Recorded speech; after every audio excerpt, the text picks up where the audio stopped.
Now, the oldest tree in Birmingham could be felled to make way for an extension to the city's metro rail line. Plans to take trams along Broad Street to Five Ways would mean that the 140-year-old tree might have to go.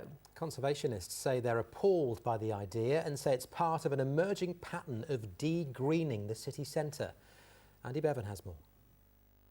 In the same decade that this tree was planted, Birmingham City and Aston Villa football clubs were founded, construction on the council house was completed, and City Father Joseph Chamberlain became mayor. But now this 140-year-old London plane could be facing the chop under a road widening scheme put forward by Transport for West Midlands to allow the Midland Metro to extend beyond the city centre. The metro extension will come right down the middle of Broad Street, which means that the road and the pavement are going to have to move this way. Therefore, the tree could be in the way.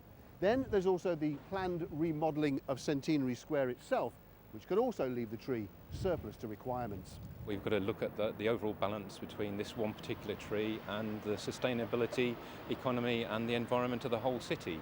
For every tree we take down, we replace 2 for 1 as a minimum to actually improve the way the city breathes and feels. The London plane tree has always been a favourite for urban developers, requiring little root space and having an ability to shed its bark to rid itself of roadside pollution.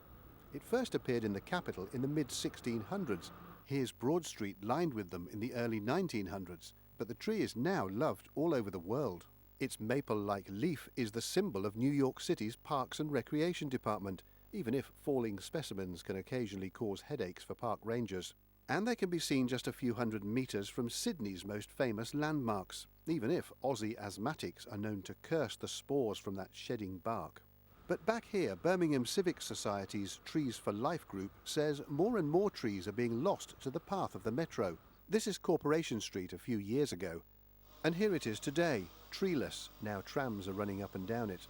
Campaigners say they're outraged at the plan to fell the Broad Street tree. Birmingham Civic Society and Birmingham Trees for Life, with partnership of Birmingham City Council, have been greening up our spaces. So to lose this tree will be a great loss to the city. It's been here, what, 100 and odd years? Why do you want to chop it down? If you cut the tree, I think it's not to improve environment. It could keep some green, be a great thing, but I do believe the metro coming up here is the right thing to do. I feel like they can basically work around it. This road should be left the way it is.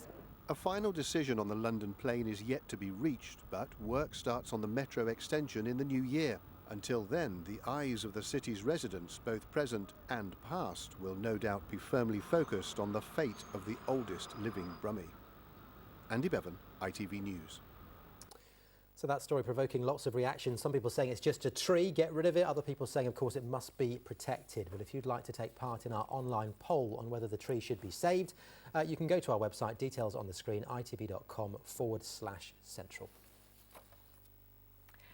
In the meantime, you're watching ITV News Central. Still to come on the programme, Harvest